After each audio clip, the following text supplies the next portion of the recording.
the reaction that turned curiosity into power. It started with a question, a simple act of curiosity. What happens if we push this reaction just a little further? For most of history, chemistry was about observation, watching substances change, noting colors, heat, and smells. But one reaction marked a turning point, when curiosity stopped being passive and became force. From that moment, chemistry no longer just explained the world, it began to shape it.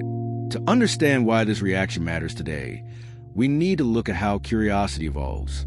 At first, it seeks answers. Then it seeks control. Once chemists realized they could guide reactions intentionally, curiosity transformed into capability, and capability quickly became power. At first, the reaction seemed insignificant, a small effect under specific conditions, difficult to reproduce, easy to ignore. But curiosity persisted. Conditions were refined, variables isolated. The reaction became reliable. What emerged was not just a result, but a method, a way to predict and repeat transformation. Matter responded consistently. Chemistry crossed a threshold where experimentation became production. This is where the story begins, with a reaction that rewarded curiosity so completely that restraint faded into the background. A moment when learning how something worked became learning how to command it. As the reaction became predictable, its influence expanded beyond curiosity. Laboratories turned into workshops.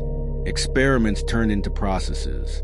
What was once a question became a tool. Chemists learned how to tune the reaction. Slight changes in conditions produced different outcomes. Temperature shifted strength. Pressure altered speed. Catalysts unlocked entirely new behaviors. Control deepened with every iteration. At first, this power felt contained, useful but limited. The reaction solved specific problems, improved materials, increased efficiency. It rewarded understanding with results. Curiosity was still the driving force. But chemistry has a way of attracting scale. Once a reaction proves reliable, it invites repetition. Repetition invites optimization. Optimization invites mass use. The reaction left the lab and entered factories, infrastructure, and global systems. This is where early tension emerged. Control in one setting did not guarantee control everywhere. Variables multiplied. Human error entered. Economic pressure pushed limits. The reaction still worked, but consequences began to diverge. What made this shift difficult to notice was success. Output increased. Costs dropped. Access expanded. Chemistry appeared to be delivering on every promise. If you stop to ask what power does when it outgrows curiosity, the reaction had crossed a line. It no longer existed to answer questions. It existed to drive outcomes. And outcomes, once tied to power, rarely remain neutral. The conflict intensified as power accumulated around the reaction. Control over it meant control over resources, production, and advantage. Chemistry became leverage. What had once been shared knowledge turned into guarded process. Access determined influence. Those who mastered the reaction shaped markets and systems that depended on it. Curiosity gave way to competition. This buildup carried emotional weight because the reaction itself had not changed.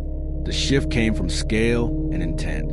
Chemistry obeyed the same laws, but human priorities altered its role. Consequences began appearing at the edges. Environmental strain, health concerns, inequitable distribution. Power concentrated where chemistry was best controlled, not necessarily where it was best understood. Attempts to limit misuse faced resistance. Power resists constraint.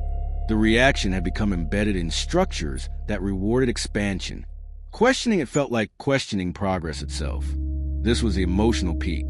The realization that curiosity, unchecked, can evolve into dominance. That chemistry does not distinguish between discovery and exploitation. It simply responds to use. The reaction had delivered exactly what curiosity demanded. The conflict now lay in deciding how that power should be held, shared, or restrained.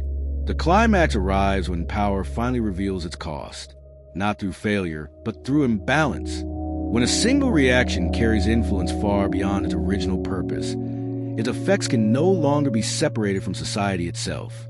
This realization changes the story. The reaction was never dangerous on its own.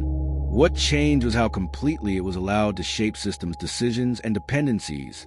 Chemistry had become infrastructure, and infrastructure shapes behavior. The resolution lies in redefining progress. Power does not have to mean dominance. It can mean responsibility. The same reaction that once concentrated control can be guided towards shared benefit if limits are acknowledged early enough. Chemistry does not demand authority. It demands understanding. When curiosity is paired with foresight, reactions become tools rather than weapons.